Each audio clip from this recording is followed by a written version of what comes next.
Well, we feel very fortunate to say the least. We really did some good things and we really did some bad things, but we made a couple of plays at the end. We had a couple of guys that made big-time shots and a couple of guys that got big-time rebounds for us. We were down 7, and kids kept fighting. It was 3:55. We were down 4 in a timeout, and I talked about how tough we have to be the last 4 minutes, and I thought our guys were really tough, and again, they made some big-time plays. Okay, questions for the student athletes? Please raise your hand. Yes. Okay, on the left. Michael Lanana, Daily Tar Heel. James Michael, you've obviously gotten a lot of questions this year about your free throw shooting. Coming to the line there at the end, I mean, how are you feeling knowing that you have the chance to potentially win the game there? I just felt confident. You know, I knew my teammates had my back, and, you know, I knew they were confident in me as well as the coaching staff. And, you know, I knew I just had to go up there and focus on the rim and just continue to do the routine I've been doing all year. And, you know, as you can see, I was able to do it. Second row, far right. Marcus Craig Hoffman with ESPN Radio down here. How hard is it when Brice is going like that and you've got your offensive game going to fight the schoolyard mentality of just, you know, going one-on-one versus continuing to be a point guard and run your team? Yeah, he had a phenomenal game. It seemed like whenever they needed a basket, he came through for them. And he's really quick and can score off the dribble, shooting the jump shot or getting all the way to the basket. And so it was tough for us, but, you know, we switched our ball screen defense up in the last couple minutes. We changed the way we were defending it, and I think that helped us contain him a little bit better down the stretch. But, yeah, that was an interesting one, man. It was fun. You know, when someone has the hot hand like that and, you know, we're doing everything we can to stop him and we're coming at him with a balanced attack, it was a fun game because we won. Okay. Second row on the left. Marcus, Tom Horsborn with the Express News in San Antonio. Just talk about your three-pointer to tie it up at 77-77. Did you come out? Was that play designed for you? And just talk about the shot. I'm not sure. Was that the one off of an offensive rebound or the one off the dribble? I don't remember. Oh, okay, yeah. It wasn't called. It was just we were trying to get into our, our freelance 5-game zone offense where we're screening and moving. James Michael set a great screen, and they didn't help out, so I was able to knock it down. Okay, in the back on the left. Hey, this is Jeremiah Short with the South Boston News Observer. This is for James. I want to know how could you maintain your composure while being able to play with 2 fouls early in the game?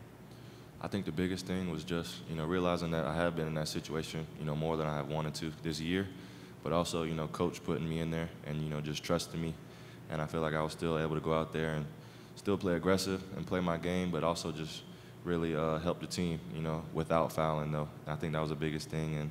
And, Brice stepped up huge, Kennedy, Desmond, Joel, you can go down the line. Those guys, stepped up phenomenally and, definitely helped. Any more questions for the student athletes? Okay, we go on the left, third row. Hey guys, Jeremy Gerlach, WCHL. This question is for Brice Johnson. After the Pitt game, you're kind of the bellwether of the team's offensive rebounding, which you guys rely on to score. How did it feel to get back on the boards? You had 4 offensive boards tonight. Can you tell me a little bit about your mentality going into the game, especially on the offensive glass? Well, it was just in practice, just coach getting on us every day about getting to the glass and be able to get second chance points and not allowing the other team to get second chance points. So, that was the big thing that he's been emphasizing the last couple of days in practice. That's the one thing that we wanted to do. And myself and Kennedy, James Michael, all of us got a couple of big offensive rebounds and was able to convert on them. But, we could have converted on a little bit more, but, we still hit the glass harder than we have been in the past couple of games. Anything else for the student athletes? Okay, gentlemen, we're going to go ahead and let you go, and we'll now take questions for Coach Williams. Second row, far left here. Coach Stephen Schramm from the Fayetteville Observer. Can you tell me about the 86-80 drill and how it may have figured into your team's success in the final? I apologize. I didn't have any idea what the first part of your question was. Can you tell me about the 86-80 drill you guys run in practice and how it may have helped you guys tonight? we don't have an 86-80 drill. We have a thing that we do that we haven't done the last 2 weeks. It's you're ahead 86-80 with 3 minutes to play, and how you play down the stretch. We also have it where it's 80-86. You're 6 points down with 3 minutes to play. So it's just working on time and score. Brice said the best thing there. I mean, this week we really concentrated a great deal on trying to run better and trying to rebound better. The last 2 games we've been outscored 41-16, I think it is, on offensive rebounds, and tonight that was a 26-13 advantage for us. But the 86-80, what that means is, you know, you have a 6-point lead and 3 minutes to play. You got to get a great shot on offense and be really sound fundamentally on defense. When it's 80-86, that's when we're full court press and we're scrambling defensively, and we still have to get a great shot, because I always say if it takes 5 more seconds to get a great shot or to get a better shot, that's what we're going to do. And Marcus's 3 that tied it up, I think, was an example that we had a couple of opportunities. We could have shot it a little bit earlier, but we waited and got a great one, and he made it. Okay, second row, far right. Jake Trotter, ESPN.com. Coach, how would you compare Brice Cotton's performance tonight to some of the other great performances you've coached against in your career? I've coached a long time, guys. I've had a lot of people play great against me. Lindsey Hunter's an NBA coach last year for Phoenix. He got 47 against us one night, but we won the game. Anthony Peeler of Virginia got like 45 against us one night, and we won the game. We held Big Country Bryant Reeves to 0 for the conference championship, and Randy Rutherford, the guard, got 43, but we won the game. And the youngster Tyrese Rice from Boston College got about 1,000 in the first half against us at Boston College, but we won the game. We did change one, you know, first half I didn't want to play zone. I didn't want to play our 1-3-1. I wanted to save that for the second half, that perhaps it might cause a little bit more confusion if they didn't have a chance to talk about it at halftime. I don't know that that worked or anything at all, but the other thing we did is that late we started squeezing the ball screen and going under, which is what Marcus was talking about, and it did help us a little bit. But Brice Cotton played one of the best games I've ever had anybody play against us. My whole thought defensively was, what can we do to stop him? And I think you look at that line, I mean, 13 for 23, 7 for 7, 8 assists. I mean, that was as good a performance as any of those other ones that I gave you, even though they scored more points, because he was truly dominating the game. And he's a sneaky little rascal, too, because on the 3 that Marcus fouled him on, it looked to me like he kicked his foot out. But I knew when he went to the free throw line that he was going to make the free throws. So it was an impressive performance, and I said that to him when we were shaking hands. On the left and the back.